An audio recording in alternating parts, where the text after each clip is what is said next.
تا که جانانه په داغونو باندې حد کړی دی تا که جانانه په داغونو باندې حد کړی دی نو ما د زړه په ټکورونو باندې حد کړی دی نن یې د خلکو منځ کې دومره کلکه غاړه راکړه نن یې د خلکو منځ کې دومره کلکه غاړه راکړه ملا صاحب نن د تعویذونو باندې حد کړی دی السلام علیکم ګرانو کتونکو سلامونه او نیکې هیلې ومنئ پروګرام پیرزونې سره زه یم ستاسو کوربه محمد شاه خان دلکش څنګه چې تاسو ته پته پروګرام پیرزونه کې مونږ ګرځو شاعرانو پسې ادیبانو پسې هغوی سره مرکې ریکارډ کوو او د هغوی نه د هغوی د ژوند خبرې او د خوند او رنګ شعرونه ته وړو په دغه لړ کې راغلي یو نن شعرګړ اتیانو ته د یو نه مخکې هم مونږ مرکه کړې وه خو د بار بار غوښتنې په وجه باندې ملګرو غوښتنه کړې وه چې محسن احسان یو ځل بیا میلمه شي په پروګرام کې نن بیا راغلی محسن احسان را سره میلمه دی ټولو نه مخکې محسن احسان صاحب ته سلامونه احترامات وړاندې کوم السلام علیکم وعلیکم سلام ډیره مننه د کومه دلکش وروره الله دې راته ژوندی لره یو جهان مننه قدرمن شي محسن تاسو نه مخکې مونږ مرکه کړې وه هغه خلکو ډېره زیاته خوښه کړې وه او بیا مونږ مجبور شو چې راشو تاسو سره کیونو ناستې سره وکړو مرکه درنه ریکارډ کړو نن به راسره پروګرام کې څه شی میلوئ څه شی م راوړي دي راسره یو دوه شعره به درته ووایم نوي تازه دي چې ساقي چې جام په میخانه کې ساتي ساقي چې جام په میخانه کې ساتي ښکلي تمام په میخانه کې ساتي ډېر ښه دی احسان سره زمه خوشحاله یمه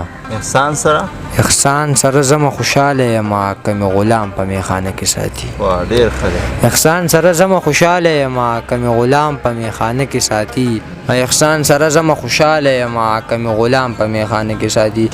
یو نوی غزل دی که غلطي کېږي جو بخښنه غواړم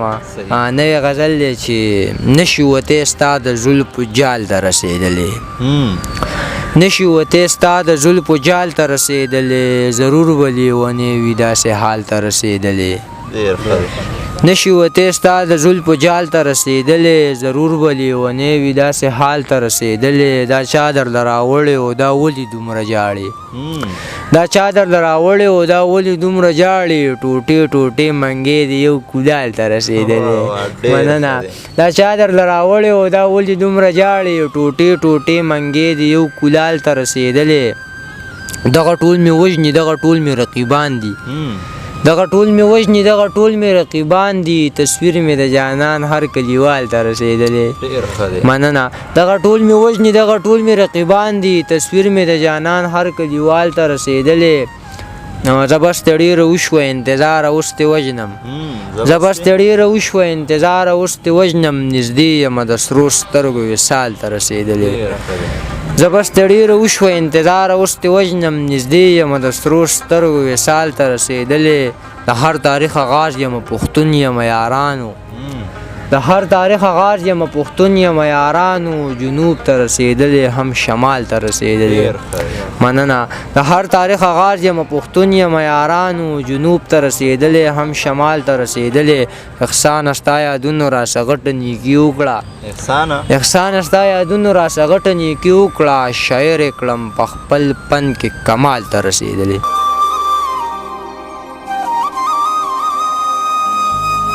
احسان صاحب مزیدار غزل مو راسره شریک کو تاسو دې نه مخکې د نظم ذکر هم وکړو نظم به راسره هم شریکوئ نظم تاسو د منیر د نظم فرمایش کوي دغه نظم به درته ووایم چې حجر اسود مې ښکل کو د حسن حد مې ښکل کو اشنې روضې له لاړم اشین ګمبد مې ښکل کو لا چې لونګه لاړم خبرې څنګه لاړم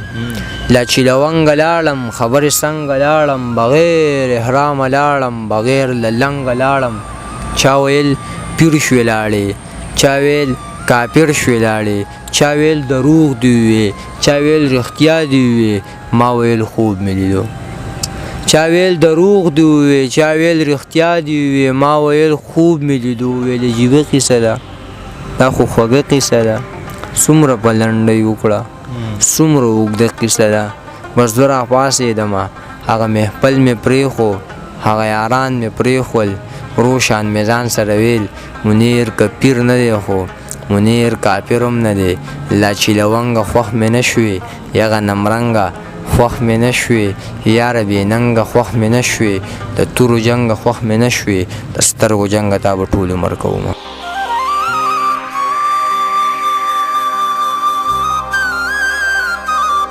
څنګه چې د منیر شعرونه خواږه دي او دغه شان ستاسو انداز هم ښکلی دی محسن وخت یې راکړو د وخت راکولو مو ډېره مننه کوم یو جهان مننه چې مونږ له رالې ډېر زیاته مننه کوم څه شو جی ګرانو کتونکو دا پروګرام تاسو واورئ د پیرزونه کې نن موږ سره میلمه محسن احسان صاحب انشاءالله بل ملګري سره بیا راځو او بل ملګری به میلمه کوو ځان سره تر هغې دمه چې چېرته یې ښاد اباد او بریالي اوسئ